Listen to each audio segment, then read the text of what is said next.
حضرت معروف کرخی رحمۃ اللہ علیہ کے بالکل سامنے نا ایک دکاندار کریانے کی دکان کرتا تھا۔ ایک دفعہ بغداد میں بارش نہیں ہوتی تھی تو لوگ آئے، کہنے لگے حضور بارش نہیں ہوتی، دعا کر دیں۔ تو فرمایا وہ دکاندار سے دعا کراؤ، بارش ہو جائے گی۔ میں کہا حضرت جی اس کو تو ہم جانتے ہیں، وہ ہمارے محلے کا ہے، تو ٹھیک ہے داڑھی رکھی ہے، نمازی ہے، پر وہ فرمایا میں جو کہہ رہا ہوں وہ دعا کراؤ، اللہ خیر کرے گا۔ لوگ کہتے ہیں چلے گئے، دعا کر دو، کہنے لگا مجھے تو لفظ بھی نہیں صحیح بولنے آتے۔ قراء حضرات سے معذرت کے ساتھ، وہ اعلیٰ حضرت نے لکھا ہے نا کہ کچھ قاریوں نے ایک درویش پہ اعتراض کر دیا تھا، اعلیٰ حضرت نے لکھا ہے جو سب سے زیادہ ان چیزوں کے دائی ہیں۔ کچھ قاریوں نے اعتراض کیا تھا کہ بابا تو لفظ بھی سیدھے نہیں پڑھ سکتا، تو پھر وہ جب گئے پانی میں اتر گئے تو شیر کپڑے اٹھا کے لے گیا، پھر بابے نے آواز دی تو شیر کپڑے واپس لایا۔ یہ فاضل بریلوی نے لکھا ہے۔ تو پھر فرماتے ہیں وہ کپڑے تھمائے، شیر کو بلا کے کہا ہمارے مہمانوں کے کپڑے واپس کرو۔ تلفظ ٹھیک ہی ہونا چاہیے، پر ٹھیک تلفظ کا تکبر نہیں ہونا چاہیے، اصل یہ سمجھاتے ہیں۔ تو اعلیٰ حضرت رحمۃ اللہ تعالیٰ علیہ فرماتے ہیں وہ پھر بابا جی قاری صاحب سے کہنے لگے کپڑے لے جاؤ، آپ نے لفظ سیدھے کیے ہیں، میں نے دل سیدھا کیا ہوا ہے۔ لفظ تاثیر سے بنتے ہیں تلفظ سے نہیں، اہل دل آج بھی ہیں اہل زباں سے آگے، اہل دل آج بھی ہیں اہل زباں سے آگے۔ او بھائی دعا کر دو، کہنے لگا مجھے تو ربنا بھی سیدھی نہیں آتی، ربنا آتی نہ بھی نہیں سیدھی آتی۔ کہا حضرت نے کہا، انہوں نے کہا ہے تو رو پڑا۔ سادے بندے رو بھی جلدی پڑتے ہیں، دل صاف ہوتے ہیں نا تو درد ہوتا ہے، رو پڑے، کہے اللہ مجھے تو نہیں پتا، تیرے بندے کہتے ہیں تیرے بندے نے بھیجا تو دے دے نا بارش۔ کہتے ہیں چہرے پہ ہاتھ بھی نہیں پھیرے تھے کہ کالی گھٹائیں چھا گئی اور برکھا برسنے لگی، باقی تو بھاگ گئے۔ جو صاحب نظر تھے جناب معروف کرخی کے پاس گئے، کہا بابا یہ کوئی الگ تہجد پڑھتا ہے رات کو آ کے؟ فرمایا نہیں، اتنی نمازیں 5 پڑھتا ہے جتنی تم پڑھتے ہو۔ تو حضور پھر کیا؟ فرمایا سنو پھر قبولیت کی وجہ کیا، بیچارہ غریب ہے، کمزور ہے، دل میں خیال تو آتا ہوگا نا بے ایمانی کروں تو 4 پیسے بچوں کے لیے بناؤں، لیکن فرمایا 30 سال ہو گئے میرے سامنے دکان کرتا ہے، گاہکوں سے سچ بولتا ہے، تھوڑی روٹی کھاتا ہے پر رب رسول کے وعدوں میں خیانت نہیں کرتا۔ فرمایا جو 30 سال سے رب رسول کے لیے سچ اور دیانت داری کی دکانداری کرے، 30 سال سے، وہ جب ہاتھ اٹھائے تو عرش کا مالک خالی نہیں بھیجا کرتا، پھر اسے بھر دیا کرتا ہے۔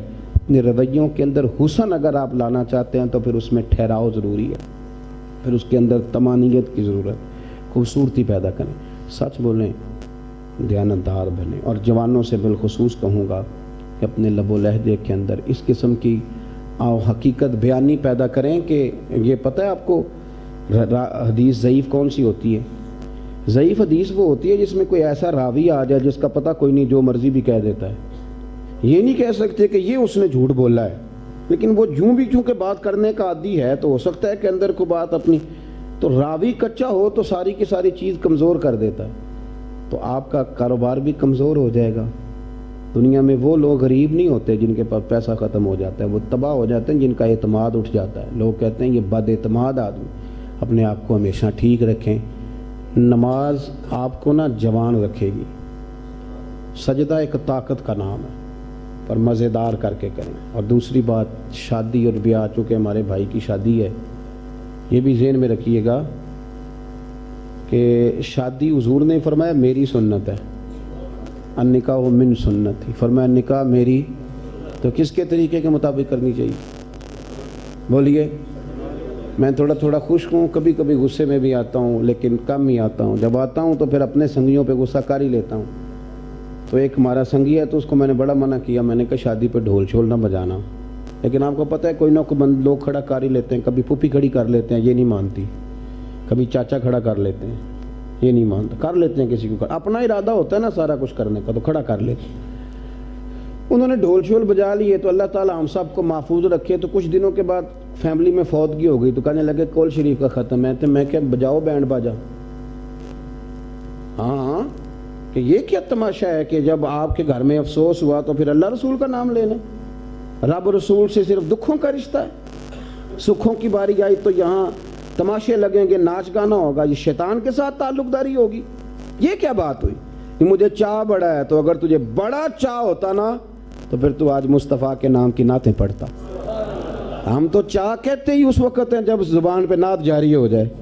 تو کوئی کچا پکا کام نہ کریں کبھی بھی. کسی بندے کے دیندار ہونے کا پتہ ہی تب چلتا ہے جب اس کے گھر میں شادی ہوتی. فوتگی والے دن تو سارے دیندار ہوتے ہیں, سارے وضو کر کے جنازہ پڑھتے ہیں. اس لیے کوئی ایسا کام نہ کریں, یہ بالکل ایک غلط حرکت ہے. اس پہ اپنے آپ کو کھڑا کریں. کیا بات ہوئی کہ آج چاہ کا دن تھا تو آج تو چاہیے تھا تو پڑھتا مولا یا صلی وسلم دائما ابدا. آج تو کہتا بلغ الغلاب کمال ہی. آج ہی تو ٹائم تھا کہ پتر کی شادی تھی, کھل کے حضور کی نعتیں بیان ہوں گی. اس لیے کوئی ایسا کام نہیں کریں.